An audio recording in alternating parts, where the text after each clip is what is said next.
नमस्कार, BS TV देख रहे हैं आप और मैं हूं आपके साथ प्रीता उपाध्याय दीक्षित। और बीएस टीवी पर लगातार महाकवरेज जारी है। तो आज लोकतंत्र का महापर्व और सुबह 7 बजे से वोटिंग की प्रक्रिया शुरू हो चुकी है। 2 घंटे का समय बीत चुका है। जहां पर मध्य प्रदेश की बात करें तो 6 सीटों पर मतदान जारी है, तो इधर छत्तीसगढ़ में 1 सीट पर मतदान चल रहा है। और चलिए हम बातचीत सुनवाते हैं। विवेक तनखा से हमारे सहयोगी ने खास बातचीत की है।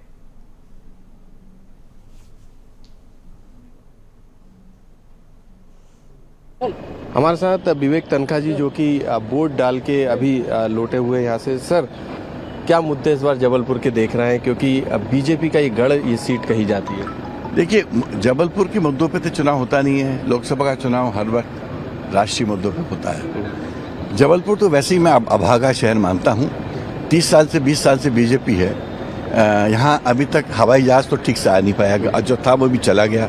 बड़े बड़े क्लेम्स जरूर जबलपुर के बारे में नेता लोग करते हैं, पर वो सब खोखले हैं। जबलपुर की जनता सब समझती है और पहचानती है। सर, लेकिन राष्ट्रीय मुद्दों को कहीं ना कहीं बीजेपी भुनाने की कोशिश कर रही है, चाहे वो राम मंदिर हो या सीए हो या फिर दूसरे राष्ट्रीय मुद्दे। वन नेशन वन इलेक्शन की भी बात यहाँ पे बीजेपी अपने मैनिफेस्टो में कर रही है। हाँ, BJP one nation one election की बात करती है और मध्य प्रदेश को 6 चरण में चुनाव कराती है। मतलब ये भी देखो कितना हास्पद है। मतलब उनका नारा कुछ होता है, वास्तविकता कुछ और होती है। और कौन से राष्ट्रीय मुद्दे? उनका राष्ट्रीय मुद्दा है हिंदू मुस्लिम। जितनी आप ही ने जो बातें बोली, सब हिंदू मुस्लिम है। क्या ये राष्ट्रीय मुद्दा है? अरे राष्ट्रीय मुद्दा विजन का होता है, डेवलपमेंट का होता है, महिलाओं का होता है, युवाओं का होता है, किसानों का होता है, खिलाड़ियों का होता है, गरीबों का होता है। उसकी बात नहीं करती बीजेपी। राम मंदिर को लेकर तो वो कांग्रेस पे कई तरीके के आरोप लगाती है कि राम मंदिर आस्था का केंद्र है। राम मंदिर इलेक्शन और वोट का विषय नहीं है, ये मान के चलिए। और भारत की जनता अच्छे से इस इलेक्शन में सिद्ध कर देगी कि राम के नाम पे अगर कोई वोट मांगेगा तो वो राम के साथ भी अन्याय करेगा। सर, एक आखिरी सवाल के, कांग्रेस किन मुद्दों को लेके इस संसदीय सीट पे चुनाव लड़ी है? क्या मुद्दे इस बार आपकी तरफ से रहे? कांग्रेस देश के मुद्दों को लेके चुनाव लड़ी है। हमारा मैनिफेस्टो आया है, हमारे 5 न्याय आए हैं, आपको पता है। हमने महिला न्याय, मनरेगा न्याय, युवा न्याय, किसान न्याय, श्रमिक न्याय, समांतर न्याय, हम न्याय की लड़ाई लड़ रहे हैं। हम 25 गारंटी दे रहे हैं। हम मोदी की गारंटी नहीं दे रहे हैं, हम खड़गे जी की गारंटी नहीं दे रहे हैं, हम राहुल जी की गारंटी नहीं दे रहे हैं, हम पार्टी की गारंटी दे रहे हैं। मैं बार बार कह रहा हूँ, मैं ट्वीट भी करता हूँ, प्रजातंत्र में, लोकतंत्र में पार्टी महत्वपूर्ण होती है, व्यक्ति नहीं होता है। व्यक्ति पार्टी का होता है। अगर व्यक्ति अपने नाम पे गारंटी देगा तो कल को वो व्यक्ति जब नहीं रहेगा तो उस गारंटी का क्या होगा? हम इन्फोर्स कैसे कराएंगे? किसके पास जाएंगे वो गारंटी मांगने? तो जो भाजपा कर रही है मेरे ओपिनियन में वो लोकतंत्र के विपरीत है। बिल्कुल, ये थे विवेक तनखा जी, जो कि बता रहे हैं कि किस तरीके से कांग्रेस जो है जबलपुर ही नहीं बल्कि पूरे देश भर में चुनाव लड़ रही है। उनका मैनिफेस्टो जो है वो न्याय को लेकर है और इसी को लेके जबलपुर में भी इन्हीं मुद्दों को लेके उन्होंने चुनाव लड़ा। हालांकि उन्होंने बीजेपी पर कई गंभीर आरोप भी लगाए। कैमरामैन देवेंद्र विश्वकर्मा के साथ मनोज राठौर, बीएस टीवी, जबलपुर।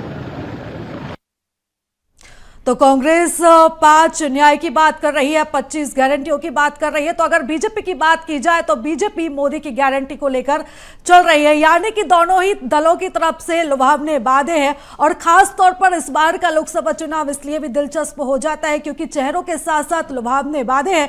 और चलिए ज्यादा हम चर्चा करते हैं। हमारे साथ स्टेट एडिटर शरद जी जुड़े हुए हैं और इसी के साथ साथ हमारे साथ कुछ राजनीतिक मेहमान भी जुड़े हुए हैं। शरद जी, हम चर्चा को आगे बढ़ाएंगे। जिस तरीके से हम देख रहे हैं, काफी दिलचस्प चुनाव है, लुभावने वादे हैं, चेहरे भी इस बार कई बड़े हैं। क्या लगता है कि इस बार जो बीजेपी नारा लेकर चल रही है, 400 पार का नारा, क्या इतना आसान इस टारगेट को हासिल करना?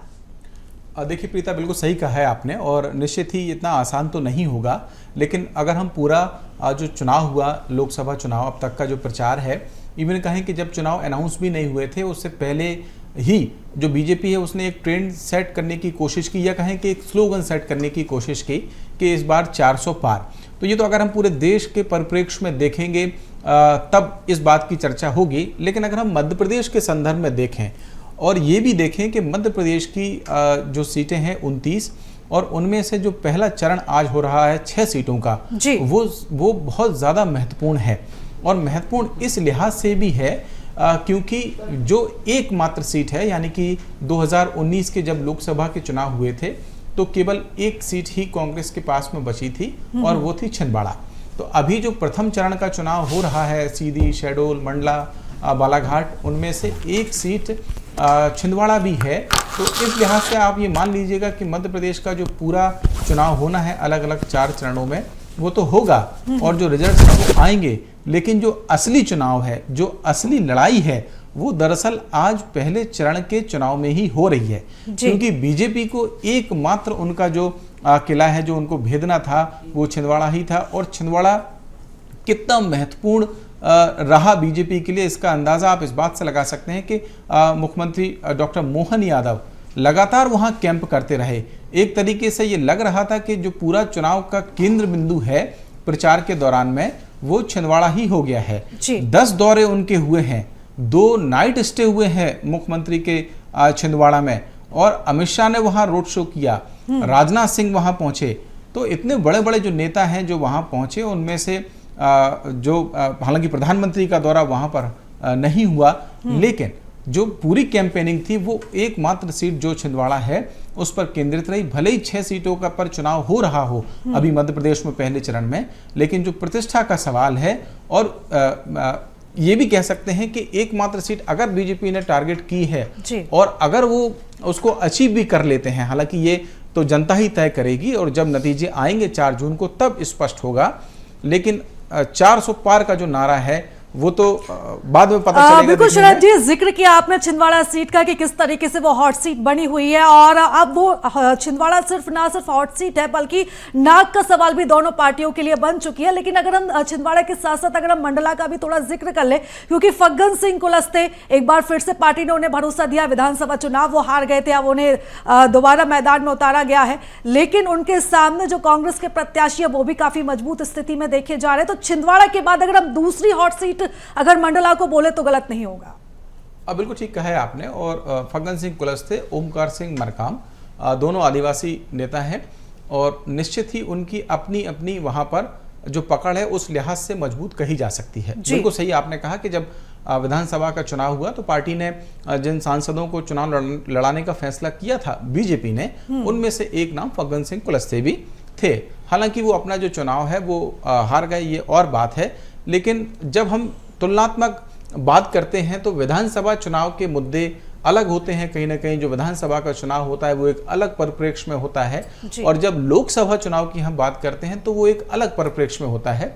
ये हमने 2019 में भी देखा था, जब उसके पहले जो विधानसभा के चुनाव हैं हो चुके थे, जो परिवर्तन है सत्ता का मध्य प्रदेश में हो गया था, लेकिन जब लोकसभा के चुनाव हुए तो उसके पहले जो 19 के पहले का जब चुनाव था 14 का, तो तब केवल 2 सीटें कांग्रेस के पास थी, लेकिन वो एक, जबकि सीटें विधानसभा में कांग्रेस की ज्यादा आई थी, लेकिन लोकसभा में 1 सीट और कम हो गई कांग्रेस की। अगर आप देखें तो मतलब दोनों चुनाव की तुलना नहीं की जा सकती, क्योंकि विधानसभा का चुनाव एक अलग परिप्रेक्ष्य में होता। तो उस आधार पर देखना कि फग्गन सिंह कुलस्ते की हार क्योंकि विधानसभा में हो गई है, इसलिए लोकसभा में भी उनके लिए राह बहुत ज्यादा मुश्किल होगी। ऐसा क्योंकि लोकसभा में कई और फैक्टर भी काम करते हैं, केंद्र के जो फैक्टर हैं वो भी जो है वो काम करते हैं। तो निश्चित ही मुकाबला कड़ा है, इसमें कोई दो राय नहीं है, लेकिन वो फैक्टर जो है मुझे लगता है बिल्कुल शरद जी, कड़ा मुकाबला है और अब देखना होगा कि जनता आखिर किस पर भरोसा जताती है। शरद जी, हमारे साथ राजनीतिक मेहमान भी जुड़ चुके हैं ज्यादा चर्चा के लिए, ओवर टू यू।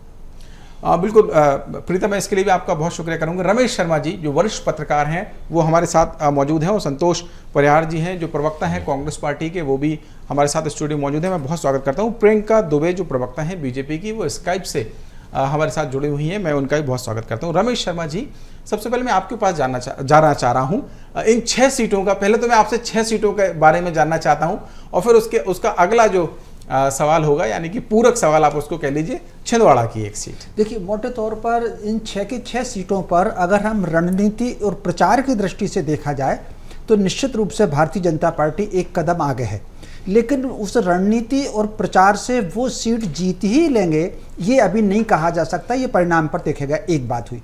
अब दूसरा, आपने जो छिंदवाड़ा की बात की, छिंदवाड़ा में वाकई मुकाबला दिलचस्प हो गया है। बड़ी संख्या में कांग्रेस के लोग भाजपा में गए हैं, लेकिन मैं कमलनाथ जी को जहाँ तक मैं समझता हूँ कि वो जननेता उतने अच्छे नहीं हैं जितने अच्छे रणनीतिकार हैं। और जितने लोग कांग्रेस से गए हैं उनकी एक बड़ी विशेषता यह है कि उन्होंने कमलनाथ जी पर कोई टिप्पणी नहीं की और कमलनाथ जी ने भी उनके ऊपर कोई टिप्पणी नहीं की। और विशेषकर अगर दीपक सक्सेना जी को देखेंगे तो रात को ही कमलनाथ जी मिलने गए और सवेरे वो चले गए। तो क्या किसी रणनीति के तहत ये भाजपा में गए हैं या कांग्रेस से नाराज होकर के भाजपा में गए हैं? छिंदवाड़ा का परिणाम इस बात पर निर्भर करेगा। बहुत संभव है कि इतने लोगों में से कुछ लोग ऐसे भी हों जो कमलनाथ जी की रणनीति से छिंदवाड़ा में गए, लेकिन जिस तरीके से भाजपा ने छिंदवाड़ा में ताकत लगाई है इसमें कोई शक नहीं। छिंदवाड़ा में विशेषकर भाजपा ने जो नया फार्मूला इस बार अपनाया है कि जितने हितग्राही थे केंद्रीय योजनाओं के उनसे पर्टिकुलर घर घर जाकर के संपर्क किया। तो इससे अगर छिंदवाड़ा का रिजल्ट बदल जाए तो आश्चर्य नहीं होगा। बाकी सीटों में जैसा कि आपने कहा मंडला में भाजपा की स्थिति बहुत अच्छी है, लेकिन कांग्रेस को उम्मीदवार की लोकप्रियता और फग्गन सिंह की दोनों में फर्क है। ओंकार सिंह मरकाम के पक्ष में जनसमर्थन भी है और व्यक्तिगत थोड़ी सी नाराजगी फग्गन सिंह कुलस्ते जी को भी है, लेकिन मोदी जी का नाम और भाजपा का लाभ उनको कितना मिलेगा छिंदवाड़ा में देखेगा। ठीक उसी प्रकार इन 6 में से सीधी सीट है। अजय प्रताप सिंह ने मुकाबले को दिलचस्प बना दिया, उन्होंने भाजपा से विद्रोह करके निर्दलीय खड़े हो गए तो वो मुकाबला भी दिलचस्प हो गया है। और बालाघाट में भी कंकर मुंजारी की जो मौजूदगी है उससे मुकाबला रोचक हो गया। लेकिन फिर भी इन 6 में मुझे भाजपा एक कदम आगे ही दिख रही है कांग्रेस से। जी अच्छा, ठीक बात है। तो ये देखना होगा कि आखिरकार जब रिजल्ट्स आएंगे तो क्या निष्कर्ष उनका रहेगा। लेकिन मैं संतोष परिहार जी आपके पास आना चाह रहा हूँ। संतोष जी, आपको क्या उम्मीद है, क्या आपको लग रहा है कि वो कौन कौन से फैक्टर होंगे जो आपके फेवर में आज जा रहे होंगे जब जनता मतदान करने के लिए पोलिंग बूथ पर पहुंच रही है? देखिए, सबसे बड़ी बात तो जो 5 गारंटी जो कांग्रेस ने दी है, किसान न्याय, महिला न्याय, रोजगार की गारंटी दी है, किसानों की एमएसपी की दी है, तो इससे क्या है कि पूरे देश की जनता बड़ी निगाहों से देख रही है कि जो है जो कांग्रेस की गारंटी, कोई कांग्रेस जो बोलती है वो करती है। भारतीय जनता पार्टी की 10 साल से सरकार है।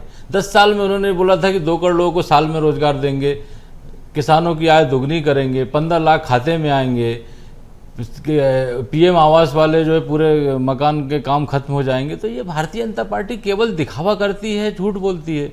और जहाँ तक रणनीति की बात है, जैसे छिंदवाड़ा की बात कर रहे थे माननीय शर्मा जी, छिंदवाड़ा में तो पहले भी जो है ये भारतीय जनता पार्टी का तांडव हो चुका है। जिस समय उमा जी मुख्यमंत्री थी तो प्रहलाद पटेल के साथ भारतीय जनता पार्टी के पूरे जो प्रशासन, कलेक्टर, एसपी, पूरे भारतीय जनता पार्टी के पूरे मध्य प्रदेश के नेता इकट्ठे हो गए थे। लेकिन क्या हुआ, माननीय कमलनाथ जी जीते। क्योंकि कमलनाथ जी, छिंदवाड़ा के लिए जो कमलनाथ जी ने जो करा है वो विकास पुरुष हैं। और पूरे ये भारतीय जनता पार्टी के 20 साल से शिवराज सिंह चौहान जी की सरकार रही है। आप पूरा तुलना करिए ना, कमलनाथ जी तो मात्र 15 महीने मुख्यमंत्री रहे हैं, लेकिन विकास तो वहां शुरू से चलता आ रहा है क्योंकि कमलनाथ जी ने उस पर ध्यान दिया। अगर छिंदवाड़ा जैसे विकास पूरे मध्य प्रदेश में अगर 2-3 जगह भी हो जाता तो हमें जो है रोजगार की कोई कमी नहीं होती, क्योंकि विकास के नाम से जाते जाते हैं। भारतीय जनता पार्टी का आप इससे ज़्यादा आप समझिए कि जो पूरे देश के अंदर गृह मंत्री वहाँ पे स्टे कर रहा है कि अमित शाह जी 2 दिन रह रहे हैं, मुख्यमंत्री जी डेरा डाले हुए हैं, नड्डा जी आ रहे हैं, राजनाथ सिंह जी आ रहे हैं, क्योंकि ये घबराए बौखलाए हुए हैं। और 6 की 6 सीटों पे जो चुनाव हो रहे हैं, ओमकार मरकाम बहुत अच्छी स्थिति में है और हम ये 6 की 6 सीट जीतने का प्रयास करेंगे। इसमें 3-4 सीटें निश्चित तौर पे जीतेंगे क्योंकि Bharatiya Janata party over confidence चल रही। पूर्व में फील गुड की बात करते थे, फील गुड भी उस समय जो भारतीय जनता पार्टी धाराशायी हो गई थी और मनमोहन सिंह जी प्रधानमंत्री बने थे, तो भारतीय जनता पार्टी बहुत ओवर कॉन्फिडेंस में है। उनको ऐसा लग रहा अपने धन बल के भाव उसमें पूरे लोगों को बरगला देंगे, क्योंकि ये तो सरकार उद्योगपतियों की सरकार है, गरीबों की सरकार है कहाँ। न्याय क्या कर रहे हैं, 5 किलो अनाज देके जो पूरे देश के लोगों को बरगला रहे हैं। अरे आप रोजगार की बात करिए, आप बताइए कि जो हम आपको जो है रोजगार देंगे, यहाँ से किसान पे जो है गाड़ी चढ़ा देते हैं, किसानों की आय दुगनी की बात करते हैं, उसके बाद किसानों पे अत्याचार करते हैं। महिला न्याय की बात करते हैं, महिलाओं के अंदर जो है वही बोलते हैं लखपति बहन 1 लाख रुपए। मैं आपसे एक पूरक सवाल पूछना चाह रहा हूँ संतोष जी, फिर मैं प्रियंका जी के पास जाऊंगा कि आपका मॉडल अगर मान लीजिए इतना अच्छा है तो, हालांकि रमेश शर्मा जी जो बात कह रहे थे कि हो सकता है किसी रणनीति का हिस्सा हो कमलनाथ जी की, लेकिन एक पब्लिक अपीयरेंस तो ये हो गया ना कि उनके जो करीबी नेता हैं, मतलब दीपक सक्सेना जैसे करीबी नेता जिन्होंने उनके लिए अपनी सीट छोड़ दी हो मुख्यमंत्री उनको बनाने के लिए, वैसे नेता अगर पब्लिक मंच से खड़े होकर, मैंने देखा कि कुछ उनके वीडियो भी वायरल हुआ, अमित शाह जब रोड शो कर रहे थे तो उस गाड़ी में वो उनके साथ में मौजूद थे, तो ये जो पब्लिक अपेयरेंस है वो तो आपके लिए मुश्किल वाली बात हो गई ना। देखिए सौरभ जी, लोकतंत्र के मंदिर में जनता भगवान रहती है। छिंदवाड़ा की जनता चुनाव लड़ रही है, नेताओं पे तो इतना ज़्यादा, नेताओं की तो स्थिति ये हो गई है कि पूरे प्रशासन, कलेक्टर, एसपी और पूरे मंत्रियों का दबाव है कि जो है आप किसी भी तरीके से आइए। तो नेताओं से थोड़ी होता है, लोकतंत्र में जनता भगवान, जनता चुनाव लड़ रही है छिंदवाड़ा में। और ये मध्य प्रदेश की जो जनता है, जो छिंदवाड़ा की जनता है, वो आपको बता देगी। अभी खाली पुलाव पकाने से 400 पार करने की जो बातें कर रहे हैं, ये पूरे सामने आ जाएगी। प्रियंका जी पहले चरण में सामने आ जाएगी, ज्यादा कोई थोड़ी हुए। प्रियंका जी, मैं आपसे जानना चाह रहा हूं कि आपको क्या लगता है कि वो कौन कौन से फैक्टर हैं जो आपके फेवर में जाएंगे? और छिंदवाड़ा, जैसा कि मैं संतोष जी से भी बात किया, छिंदवाड़ा के बारे में भी मैं आपसे जानना चाह रहा हूं, क्योंकि जो हॉट सीट है, वैसे तो 6 सीटें हैं, लेकिन जो हॉट सीट है उसके बारे में आपका प्रेडिक्शन क्या कह रहा है, आपका मतलब पार्टी का प्रेडिक्शन? नमस्कार सभी को। पहले तो हम लोगों को विश्वास है हमारे केंद्रीय नेतृत्व पर और उनके निर्देशन में लड़े जा रहे चुनाव पर, उनकी नीतियों के अनुसार, उनके मार्गदर्शन के अनुसार। जिस तरह हम लोगों ने विधानसभा इलेक्शन लड़ा था और आज उसका परिणाम सबके सामने है, किस तरह से भारतीय जनता पार्टी आज अपना शासन सुचारू रूप से फिर से स्थापित कर चुकी है और चला रही है। तो हमें पूरा विश्वास है कि जिस प्रकार से जनहितैषी योजनाएं आज हम जमीनी स्तर तक गई हैं, मूलभूत संरचनाओं के माध्यम से या इंफ्रास्ट्रक्चर में, जिस तरह से हम कहें मध्य प्रदेश आज मजबूत हुआ है, जिस तरह से किसान हमारा दलहन तिलहन में अपने आप को अग्रणी रख रहा है, रोजगार के माध्यम में अगर हम बात करें, जिस प्रकार से ईपीएफओ का डाटा अगर आप उठा करके देखें तो 16 करोड़ से ज़्यादा लोग नए रजिस्टर्ड हुए हैं जिसमें, या अगर हम बात करते हैं नारी के सम्मान में, जिस तरह से नारी वंदन अधिनियम पारित हुआ है, या हम दूसरे समाजों की बात करें जिसको सभी को साधते हुए और सभी को साथ में लेकर के चलने वाली योजनाएं जो धरातल पर लागू की गई हैं, इन सभी के साथ हमको पूरा विश्वास है कि भारतीय जनता पार्टी जिस तरह से विधानसभा में अपना परचम लहराई थी, उसी तरह से लोकसभा में 29 की 29 सीटों पर भी अपना विजय परचम लहराएगी। ठीक है, आपकी बात आ गई। रमेश शर्मा जी, मैं आपके पास आना चाह रहा हूँ। सर, एक फिगर है, उस फिगर के आधार पर अगर हम ये देखें तो क्या आपको लगता है कि वाकई में इस बार का जो छिंदवाड़ा का जो किला भेदने का बीजेपी का प्लान है, वो आपको लगता है कि क्या सक्सेस हो सकता है? हालांकि मैं बार बार इस बात को जोड़ रहा हूँ कि फैसला तो जनता करेगी, लेकिन जो फिगर है वो ये बताता है कि जब 2009 में वोटिंग हुई तो 71% की जो वोटिंग परसेंटेज है वो रहा था, और जीत का जो फिगर है कांग्रेस का, यानी तब कमलनाथ थे, तो 1,21,000 रहा। फिर जब 2014 में जब चुनाव हुए तो 79.1 समथिंग परसेंटेज जो वोट परसेंट है वो बढ़ा, यानी कि वोट परसेंट बढ़ा, और फिर जो हार जीत का अंतर है वो 1,16,000 के आसपास आ गया। और जब 2019 में नकुल नाथ ने चुनाव लड़ा और वोटिंग परसेंटेज फिर बढ़ा, तो ये जो जीत का अंतर है वो 37 से 40,000 के आसपास में आ गया। तो क्या आपको लगता है कि इस बार भी अगर छिंदवाड़ा सीट पर वोटिंग का परसेंटेज बढ़ता है तो नतीजे बहुत मुश्किल वाले, या कह सकते हैं कि कांटे की लड़ाई हो सकती है? नहीं, इसमें कोई शक नहीं। इस बार पोलिंग का परसेंटेज बढ़ने की संभावना है। पिछली बार की तुलना में भले ही 0.5% बढ़े, लेकिन पोलिंग का परसेंटेज बढ़ेगा। और जैसा कि वातावरण बना हुआ है, पोलिंग का परसेंटेज सामान्य तौर पर भाजपा के पक्ष में जाता है।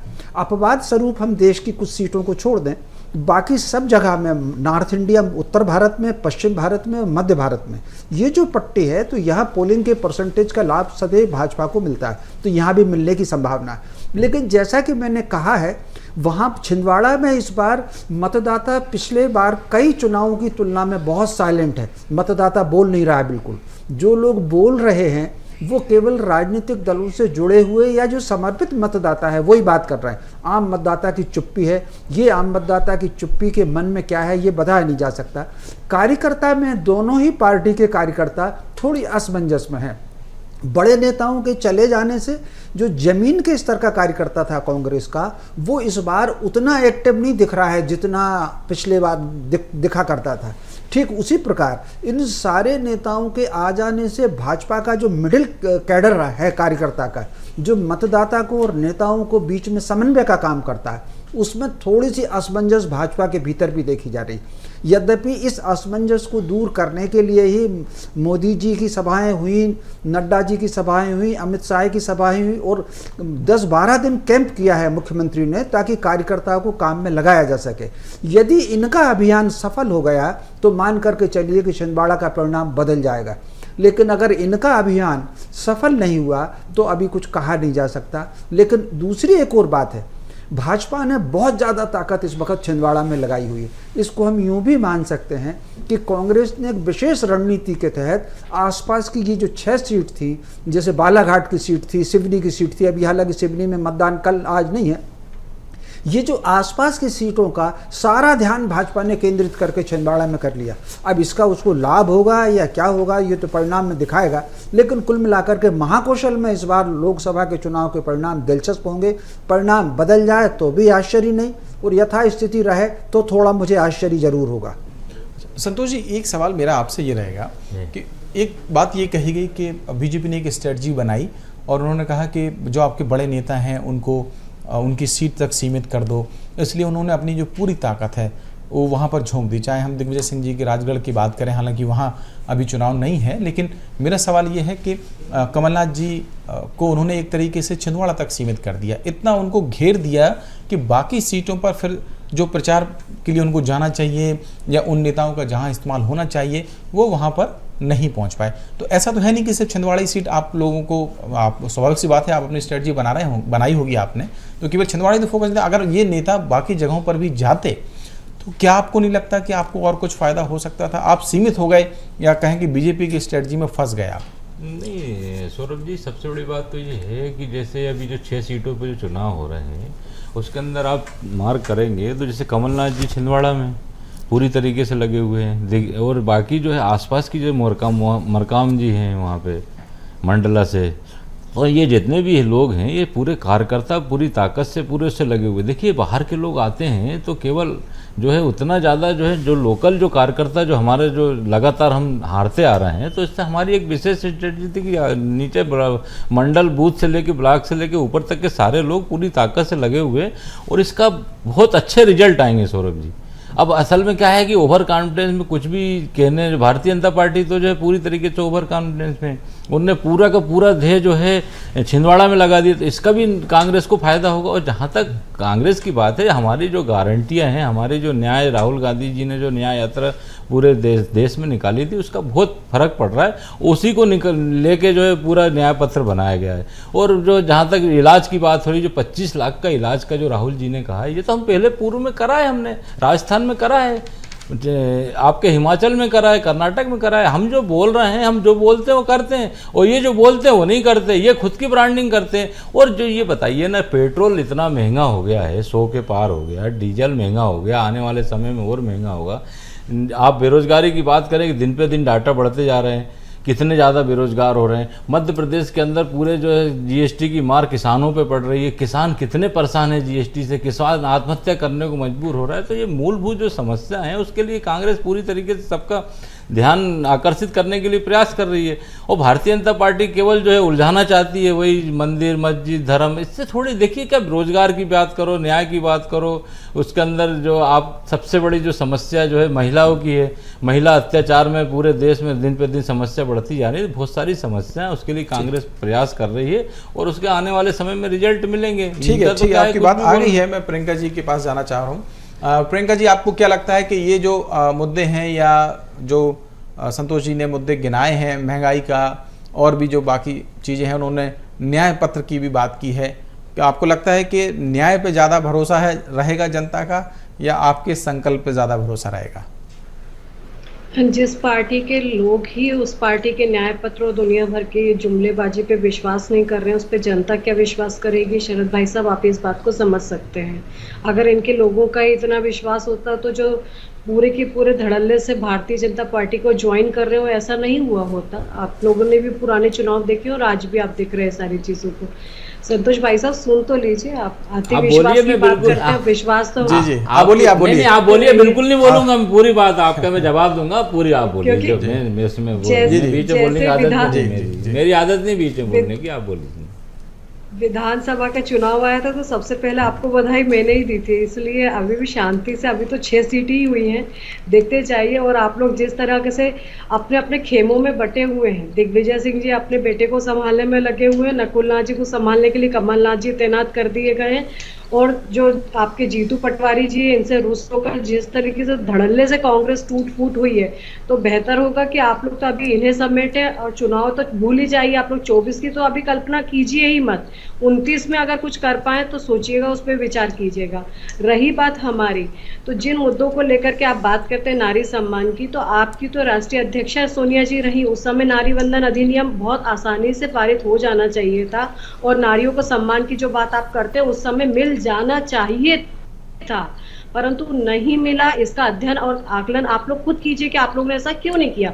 जिन किसानों के सम्मान की आप बात करते हैं, मुल्ताई में 24 किसान आज तक न्याय के लिए भटक रहे हैं, उनके आत्मा आज भी आप लोग को श्राप देती हो। चिंता ना आपने पहले कही और ना आज करी। मैं तो खुद बैतूल विधानसभा लोकसभा से आती हूँ। आप मुझे बताइए, उन किसानों को क्यों गोलियां मारी गई थी, उनकी आत्मा को आज तक न्याय क्यों नहीं मिला, परंतु आप लोग उस पर चर्चा नहीं करते हैं। जब बहन बेटियां तंदूर में भूंज दी जाती थी और न्याय के लिए अगर हम बात करें तो 8-8 साल लगते थे, आज फांसी का प्रोविजन हो गया, फास्ट ट्रैक कोर्ट अप्लाई हो चुकी है, लड़कियों को पर अगर कोई गलत कार्य होता है तो बुलडोजर की कार्रवाई तुरंत होती है।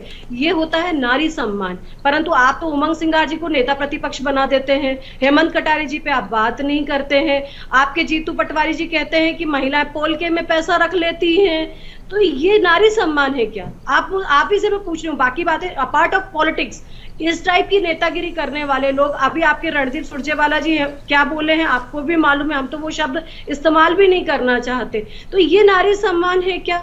टंचमार और आइटम कहने वाले नेता लोग अगर हमारे पास वोट मांगने आएंगे तो क्या हम बहनें देंगी क्या वोट उनको? आप खुद समझिए। तो इस प्रकार की नेतागिरी करने से बेहतर है कि आप लोग अपना खुद का आकलन करें। और भारतीय जनता पार्टी मोदी जी की गारंटी बिल्कुल कहेगी।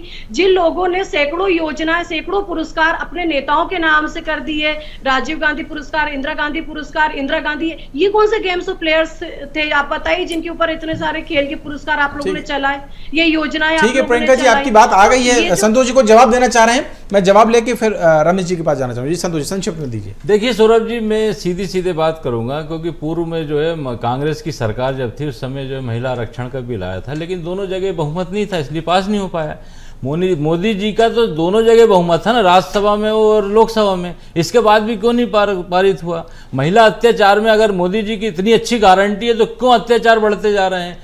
क्यों जो है कई जो है केस जो आ रहे हैं, बलात्कार से लेके जो केस आ रहे हैं, महिला अत्याचार में क्यों देश आगे बढ़ रहा है? और जैसे गारंटी की जो बात कर रही हैं, गारंटी तो पूरा देश देख रहा है ना, पूरा देश अपने आप को ठगा हुआ महसूस कर रहा है। अब आप आ जाइए मध्य प्रदेश के अंदर, जो देखिए क्या है कि भारतीय जनता पार्टी बहुत ओवर कॉन्फिडेंस में, उसको ऐसा लग रहा है वो फील गुड वाली जो कहानी है ना, कि फील गुड तो पूरा देश लोकतंत्र में जनता भगवान होगा ना उनको भाई। विधानसभा में आप अच्छे खासे मार्जिन से जीत किए, अच्छे अभी लोकसभा में भी केवल एक ही सीट, आप तो भाई उनको तो फील गुड करने का उनका बनता है ना। देखिए सौरभ जी, मैं कह रहा हूँ लोकसभा विधानसभा दोनों चुनाव अलग अलग होते हैं। पूर्व में हमारी सरकार बनी थी, बाद में लोकसभा हार गए थे।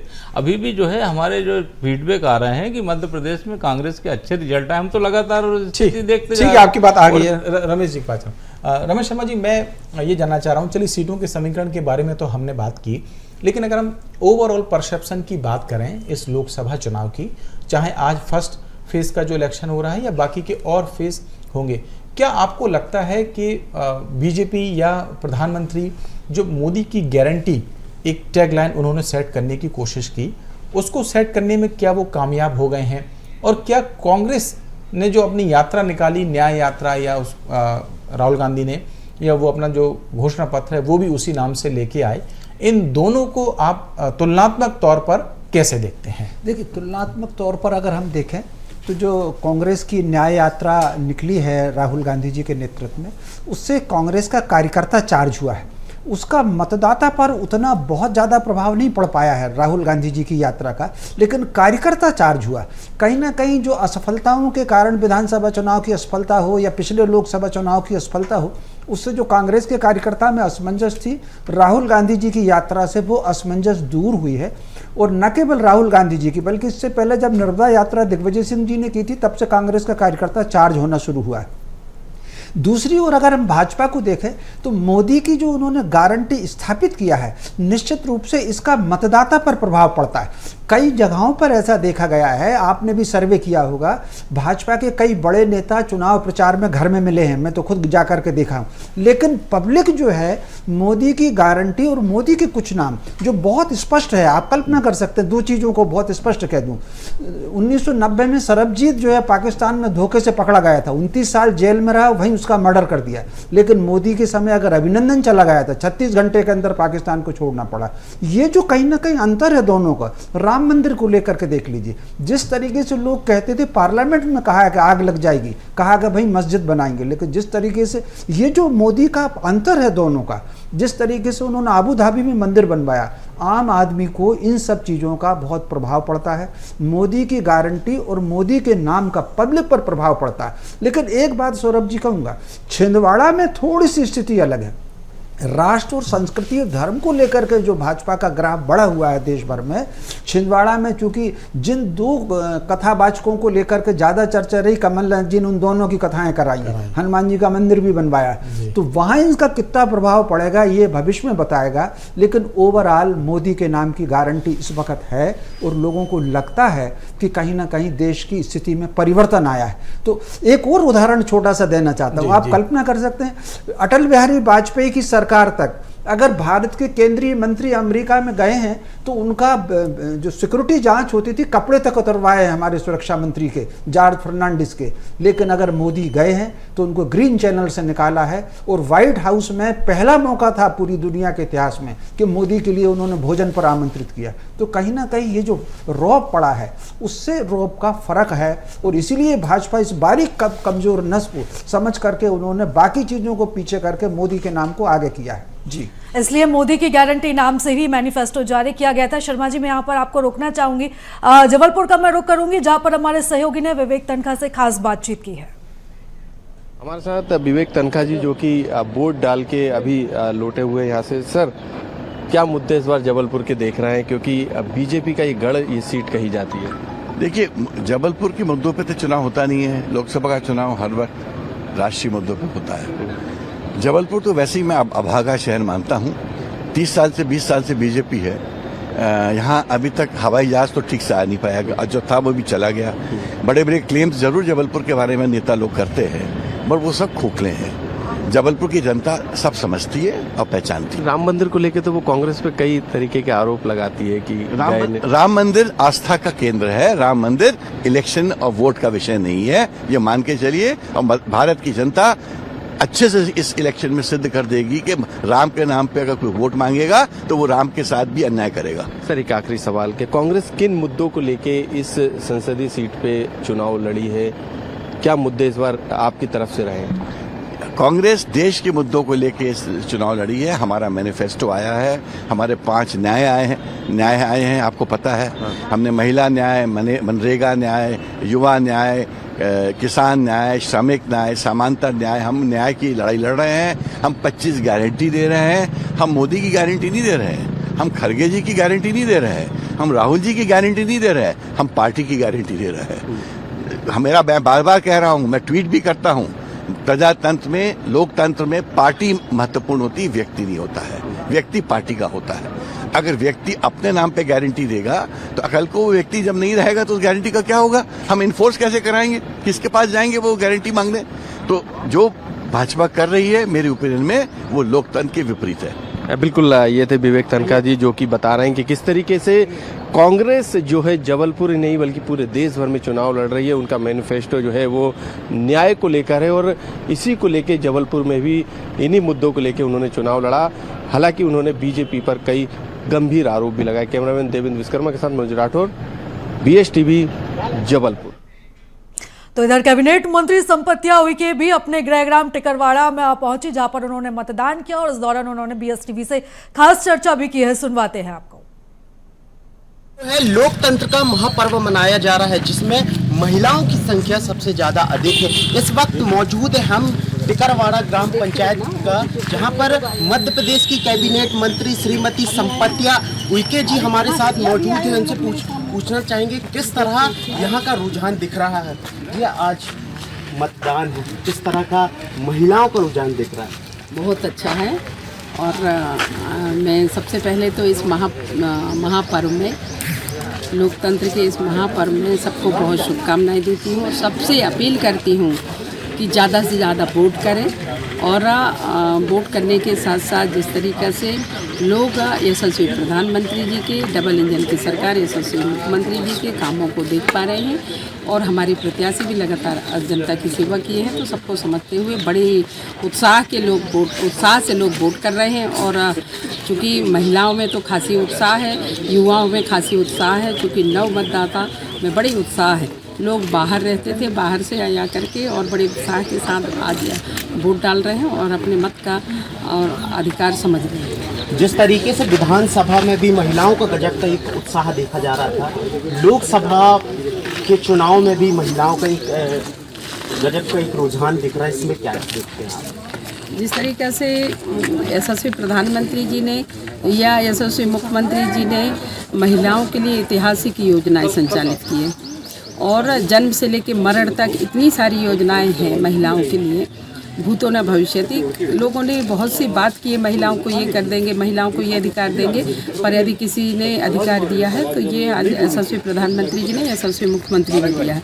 इस चीज़ को महिलाएं भी समझ रही हैं कि चाहे 1250 रुपया देने की बात हो तो महिलाओं को मिली है, या लाडली लक्ष्मी या लाडली बहना की बात करें तो महिलाओं को मिली है, आरक्षण की बात करें तो महिलाओं को मिली है। तो ऐसे अनेक योजनाएं महिलाओं के लिए संचालित है और महिलाएं समझ रही हैं, महिलाएं जागरूक हो गई हैं और निश्चित ही जो उनके लिए काम किए, उनके लिए सोचे, तो महिलाएं में एक खासी उत्साह है। प्रतिशत वोटिंग जाएगा, क्या लगता है?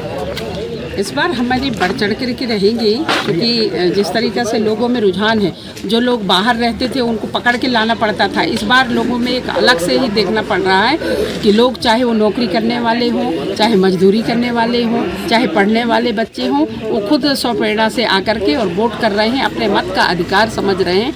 तो मैं मानती हूँ कि कम से कम 75 और 80% के करीब वोट जाएंगे। तो सुना आपने मध्य प्रदेश की कैबिनेट मंत्री श्रीमती संपत्तिया उइके जी को, जिनका कहना है कि वोटिंग प्रतिशत इस बार अधिक जाएगा। रामकुमार बघेल, BSTV, मंडला।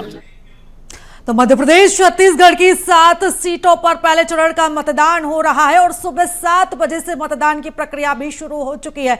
तो लगातार हम आपको पल पल की अपडेट भी दिखा रहे हैं। ग्राउंड जीरो पर हमारे संवाददाता भी मौजूद है और करीब 2.5 घंटे का समय बीत चुका है और इसी के साथ अब मतदान के प्रतिशत भी सामने आ चुके हैं। मध्य प्रदेश की सबसे पहले हम बात करेंगे, जहां पर अब तक 14% से ज्यादा मतदान हुआ है। तो वहीं छत्तीसगढ़ की बात करें तो 12% से ज्यादा अब तक वोटिंग हो चुकी है। तो सबसे ज्यादा जो वोटिंग प्रतिशत रहा है वो मंडला का रहा है। 2.5 घंटे का जो वोटिंग प्रतिशत मंडला का सामने आया है वो 16.39% आया है और सीधी में अभी सबसे ज्यादा कम वोटिंग हुई है, सिर्फ 11% ही वोटिंग सीधी में हुई है। तो पल पल की अपडेट हम आपको दिखा रहे हैं और इसी के साथ ही जो 2.5 घंटे के जो आंकड़े सामने आए, 2.5 घंटे के जो प्रतिशत सामने आए वो हम आपको दिखा रहे हैं। मध्य प्रदेश में 14% से ज्यादा मतदान अब तक हो चुका है। सुबह 7 बजे से लेकर 9:30 बजे का अभी समय हो चुका है, करीब 2.5 घंटे का समय बीत चुका है, पूरे 3 घंटे होने वाले हैं और ये जो आंकड़ा सामने आया है कि 14% तक का मतदान मध्य प्रदेश में हो चुका है। छत्तीसगढ़ में हालांकि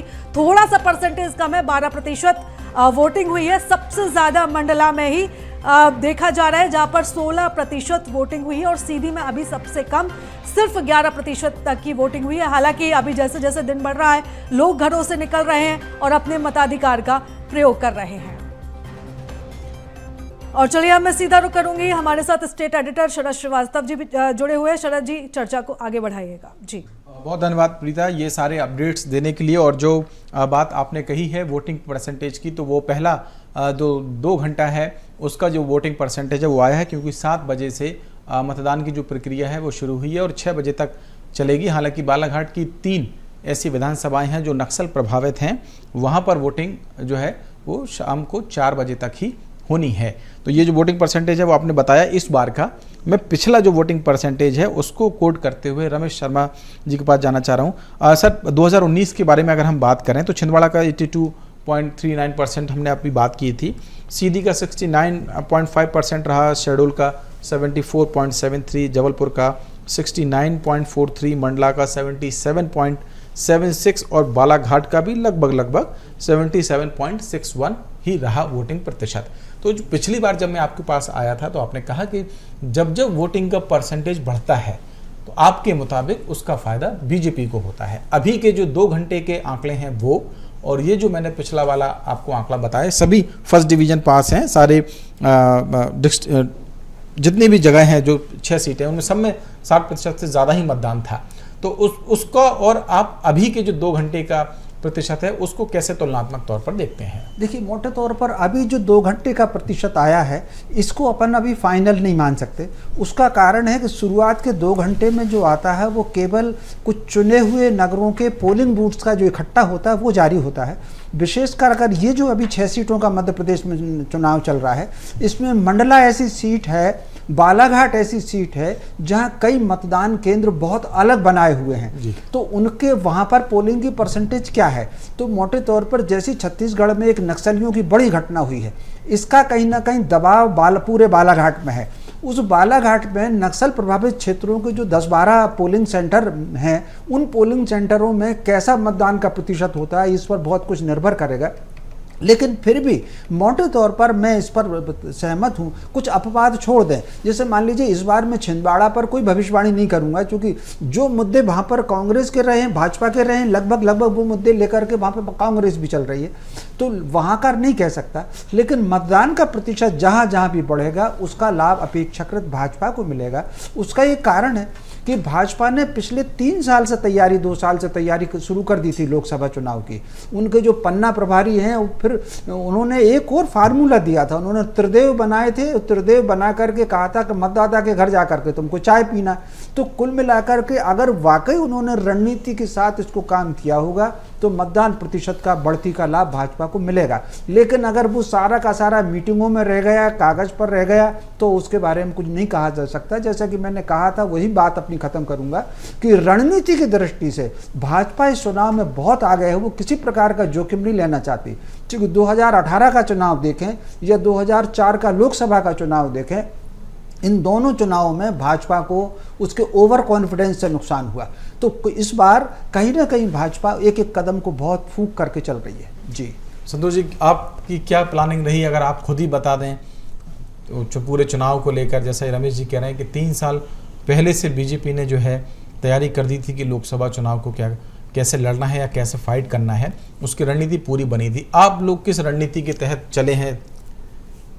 देखिए शरद जी, सीधे सीधे जनता को बता रहे हैं ना कि जो भी मोदी की गारंटी सब झूठ साबित हुई।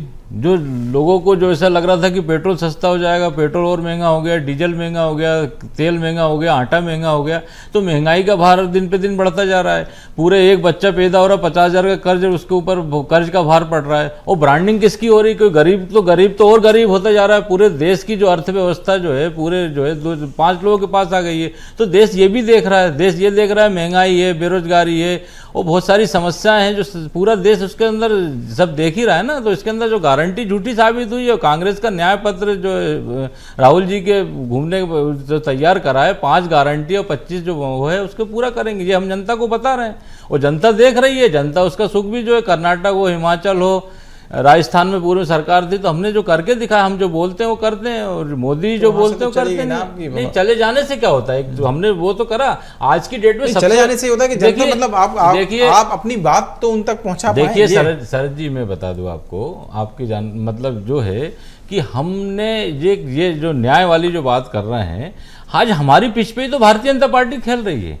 सबसे पहले जो कमलनाथ जी ने जो महिलाओं को जो नारी सम्मान निधि का, तो उसकी जो हमने वहाँ पे हिमाचल में दिया, उसकी नकल उतार के इन्हें सरकार में सबको केस ट्रांसफर कर दिया। इन्होंने बोला 3,000 रुपये देंगे, कहाँ 3,000 रुपये दिए अभी तक। तो ये महिलाएं देख रही, गैस सिलेंडर की बात करें, गैस सिलेंडर 400 से 1,100 रुपये हो गया। तो ये जनता ये सब देख रही है, महंगाई की मार है, सारी चीज़ें जनता देख रही है। जनता लोकतंत्र के उसमें जनता भगवान, जनता मालिक है, और जनता अपना फैसला सुना देगी। ये दिख तो रहा है पूरे प्रदेश के अंदर कितनी लूट मची हुई है, कितना भ्रष्टाचार है, कितनी ज़्यादा जो है व्यवस्था चरमराई हुई है। तो ये सब ये तो केवल इवेंट की सरकार है, झूठ बोलने वाली सरकार है। केवल लोगों को जो है वो सुबह शाम तक ब्रांडिंग कर रहे हैं, करोड़ों रुपए उसमें खर्च कर रहे हैं। तो जनता सब देख रही है, बहुत सारी चीज़ जनता के पास कार्यकर्ता और उनके माध्यम से पहुंच रही है, और जनता उसका जवाब वोटों के माध्यम से देगी। प्रियंका जी, एक जो बात मैं आपके पास लेकर आना चाह रहा हूँ, एक जो आरोप कांग्रेस लगाती है कि उनके मुद्दे आप हाईजैक कर लेते हो। जब विधानसभा के भी चुनाव हुए तो इसी तरीके के जो आरोप थे वो कांग्रेस की ओर से लगाए गए कि आप उनकी पिच पे खेलने लगते हैं, उनका जो मुद्दा है या उन्होंने जो जनता के बीच बातें की वो सब आप लोग हाईजैक कर लेते। तो ये एक आरोप आपके ऊपर विधानसभा से मैं देखता आ रहा हूँ। शरद भाई साहब, विपक्ष का काम होता है आरोप लगाना, मुद्दे बताना। सरकार का काम होता है उन मुद्दों को हल कर देना। हम कर देते हैं हल, तो जनता हमारे साथ आ जाती है। सिंपल सी बात है। विपक्ष का तो काम ही है ना मुद्दे उठाना, और अगर उसको अगर सरकार ने हल कर दिए तो इनको तो खुशी होनी चाहिए ना, और इनको हमारा समर्थन करना चाहिए। फिर इसी कारण इनके लोग टूट टूट करके भारतीय जनता पार्टी में आ जा रहे हैं कि हम लोग ने मुद्दे दिए और हमने हल कर दिए। ये वजह तो नहीं है कि आप लोग वादे करते हैं वो पूरे कर देते हैं तो आपके लोग और उनके साथ चले जाते हैं? देखिए शरद जी, जो जहाँ तक जो है बहुत अच्छी बात कर रही हैं, टूटने वाली जो बात कर रहे हैं, तो ये जो लगातार जो है जो भारतीय जनता पार्टी में जो कांग्रेस छोड़ के जा रहे हैं, और कांग्रेस पार्टी में वही टिक पाएगा जिसकी लड़ने की क्षमता हो। और जो जहाँ तक जो भारतीय जनता पार्टी में जा रहे हैं वो गीला कचड़ा सूखा कचड़ा इतनी बातें तो कर रहे हैं। क्षमता हो या पार्टी के अंदर ही, नहीं पार्टी देखिए जिनकी विपक्ष जिसमें जो है सरकार से लड़ने की क्षमता हो, क्योंकि यहाँ पे विचारधारा की लड़ाई है। गांधी के विचार हैं, गोडसे के विचार हैं। एक तरफ जो है पूरी तरीके से जो भ्रष्टाचार करना चाहते हैं भारतीय जनता पार्टी में जा रहे हैं, जो संघर्ष करना चाहते हैं वो कांग्रेस में रह रहे हैं। कांग्रेस में मालूम है कि संघर्ष के रास्ते जो अपनाएगा उसके अंदर वो भी बीजेपी में जा रहे हैं। बीजेपी में कोई संघर्ष तो है नहीं, सरकार है, लूटो कमाओ खाओ भ्रष्टाचार करो, और खूब साइकिल से फार्चूनर पे आ गए, फार्चूनर से ऊपर चले जाएंगे। विकास हो कहाँ रहा है? विकास तो पागल हो गया है। इतना विकास पागल हो गया कि सबको दिख रहा है इसके अंदर पूरी सब व्यवस्थाएं जो है, कितनी महंगाई की मार, जो समस्या है पूरी तरीके दिन पे दिन बढ़ती जा रही, हल कहाँ पे हो रहा है? मैं तो जो बातें कर रहा हूँ, पूरा सवाल पूछ रहे थे। प्रियंका जी वो कह रहे हैं कि साइकिल से जो फॉर्च्यूनर चाहता है वही जा रहा है केवल आपकी पार्टी में, कांग्रेस से। नहीं भारतीय नहीं मेरी पूरी बात में भारतीय जनता पार्टी तो में जो साइकिल नहीं, मैंने जब बता रहा हूँ शरद जी, भारतीय जनता पार्टी में पूरी रमेश जी बड़े बहुत सीनियर पत्रकार है। भारतीय जनता पार्टी सवाल तो यही था ना कि कांग्रेस के नेता क्यों जा रहे हैं? कांग्रेस के नेता जा रहे हैं, डर से जा रहे हैं, अपना धंधा बचाने जा रहे हैं, व्यवसाय मैं अपना सवाल बदल देता हूँ, भ्रष्टाचार करने जा रहे हैं। कांग्रेस में संतोष जी, मैं यहाँ पर आपको रोकना चाहूंगी क्योंकि यहाँ पर आंकड़ा आ चुका है। छत्तीसगढ़ की हम बात कर लेते हैं। पहले 2 घंटे का ये आंकड़ा है, तो छत्तीसगढ़ में 12% तक का मतदान हो चुका है। कोंडा गांव में 11% मतदान हुआ है, तो कोंटा में सबसे कम मतदान हुआ है, तो 6% मतदान ही हुआ है। चित्रकूट की बात करें तो 10% मतदान चित्रकूट में हुआ है। जगदलपुर का अगर हम आंकड़े की बात करें तो 14% मतदान हुआ है। दंतेवाड़ा में भी 14% मतदान हुआ है। तो ये तमाम वो आंकड़े हैं, ये वो प्रतिशत है जो पहले 2 घंटे के हैं। बीजापुर की बात कर लेते हैं तो 7%, नारायणपुर की बात करते हैं 13% मतदान अब तक हो चुका है। तो सुबह 7 बजे से मतदान की प्रक्रिया शुरू हुई। तो छत्तीसगढ़ के और ज्यादा जानकारी के साथ हमारी सहयोगी कृतिका हमारे साथ जुड़ चुकी है। Kritika, over to you. बिल्कुल, लगातार BSTV पर पल पल का अपडेट भी हम अपने दर्शकों को दे रहे हैं, और इस बीच ये भी बताते चल रहे हैं कि कहां कितना वोटिंग परसेंट अब तक आया है। और 6 लोकसभा सीट मध्य प्रदेश की जिन पर मतदान प्रक्रिया लगातार जारी है, और बस्तर एकमात्र लोकसभा सीट जिस पर मतदान लगातार जारी है। प्रीता, मैं एक बार आपका ही रुख करूंगी, दर्शकों को अपडेट आप अपने दीजिए। क्योंकि सुबह 7 बजे से प्रक्रिया शुरू हुई, 9 बजे तक का ये पूरा आंकड़ा है, ये पूरा प्रतिशत है। तो अगर 2 घंटे की हम बात करें 7 से 9, तो 12% तक का मतदान अभी छत्तीसगढ़ में हो चुका है, क्योंकि एक ही सीट पर चुनाव होना है। बस्तर के जो अलग अलग क्षेत्र वहां के हम एक बार प्रतिशत बता देते हैं। कोंडा गांव में अभी तक 11% मतदान हो चुका है। इसी के साथ ही कोंटा में 6% ही मतदान हुआ है। चित्रकूट की बात करें तो 10% मतदान हुआ है। दंतेवाड़ा में 14% मतदान अभी तक हो चुका है। बस्तर की अगर हम बात कर लें तो 17% यहां पर मतदान ये पहले 2 घंटे में हो चुका है। बीजापुर में भी थोड़ा आंकड़ा अभी कम रहा है। 2 घंटे की अगर हम बात करें तो सिर्फ 7% ही मतदान हुआ है। बीजापुर इसलिए भी क्योंकि ये संवेदनशील एरिया में आ जाता है। नक्सली गतिविधियां भी यहां पर देखी जाती है। हालांकि सुरक्षा के पूरे इंतजाम यहां पर किए गए हैं। भारी सुरक्षा बल यहां पर तैनात किया गया और कड़ी सुरक्षा के बीच जो है वो मतदान की प्रक्रिया अभी जारी है। नारायणपुर का भी हम जिक्र कर लेते हैं। नारायणपुर में 13% से ज्यादा मतदान हो चुका है। तो ये बस्तर के वो अलग अलग क्षेत्र है जहां से ये आंकड़े सामने आए हैं। लोग सुबह से ही पहुंच रहे हैं अपने मताधिकार का प्रयोग करने के लिए और मतदान का प्रयोग कर रहे हैं। हालांकि आंकड़ा और बढ़ेगा, प्रतिशत और बढ़ेगा, क्योंकि ये पहले 2 घंटे के प्रतिशत अभी सामने आए हैं। तो लगातार पल पल की अपडेट हम आपको दिखा रहे हैं। सुबह से ही BSTV पर महा कवरेज जारी है और राजनीतिक चर्चा भी BSTV पर इस समय चल रही है। लेकिन इसी बीच ये मतदान प्रतिशत हम आपको दिखा रहे हैं। और चलिए ज्यादा जानकारी ले लेते हैं। ज्यादा चर्चा कर रहे हैं हमारे साथ स्टेट एडिटर शरद श्रीवास्तव जी लगातार जुड़े हुए हैं हमारे साथ। शरद जी, जैसा कि हम जिक्र भी कर रहे थे, कांग्रेस के प्रवक्ता भी हमारे साथ जुड़े हुए थे। हालांकि अब वो हमारे साथ नहीं जुड़े हुए हैं।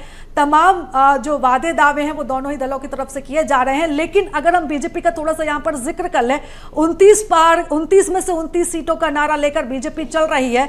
लेकिन अगर हम कांग्रेस की बात करें तो कांग्रेस की तरफ से अभी तक कोई सीटों का दावा नहीं आया है कि इतनी में से इतनी हम सीट जीतेंगे। उनका जो अभी फोकस है वो एक ही फोकस है कि कैसे भी करके हमें सिर्फ छिंदवाड़ा बचाना है।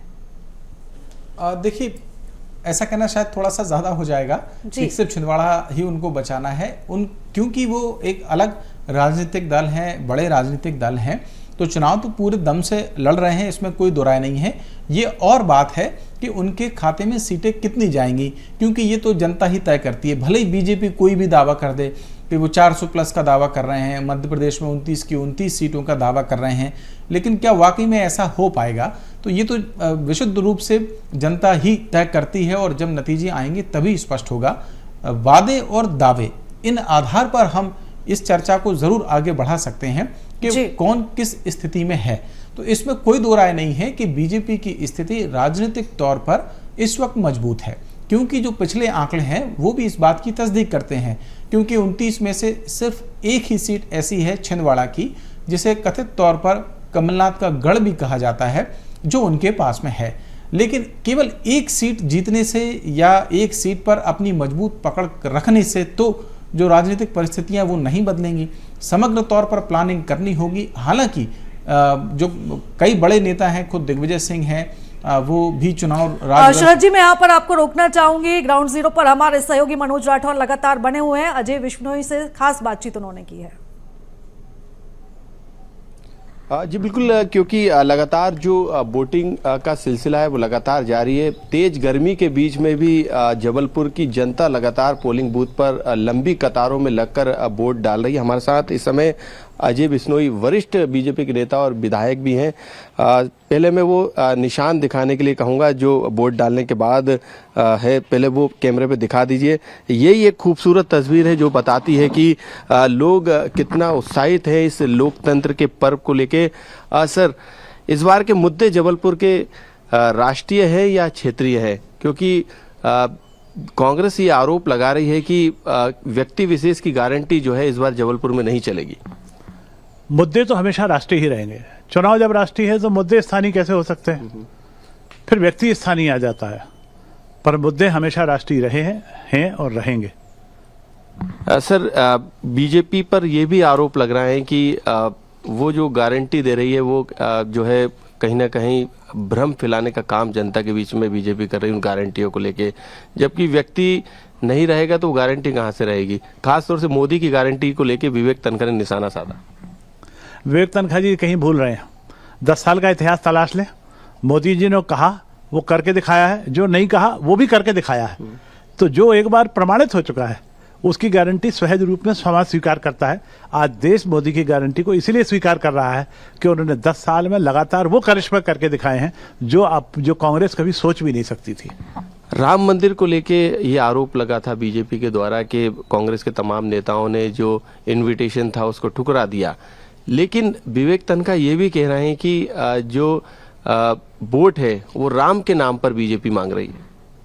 देखिए, वोट तो हम काम के नाम पे मांग रहे हैं। राम का आशीर्वाद हमें अपने आप मिल रहा है क्योंकि हमने राम का काम किया है। विवेक तनखा जी और कांग्रेस इसी बात को समझने में भूल कर रहे हैं कि राष्ट्र चाहता क्या है, राष्ट्र सोचता क्या है, राष्ट्र की सोच क्या है। वो राष्ट्र की सोच को पहचान नहीं पाए, इसलिए पीछे रह गए।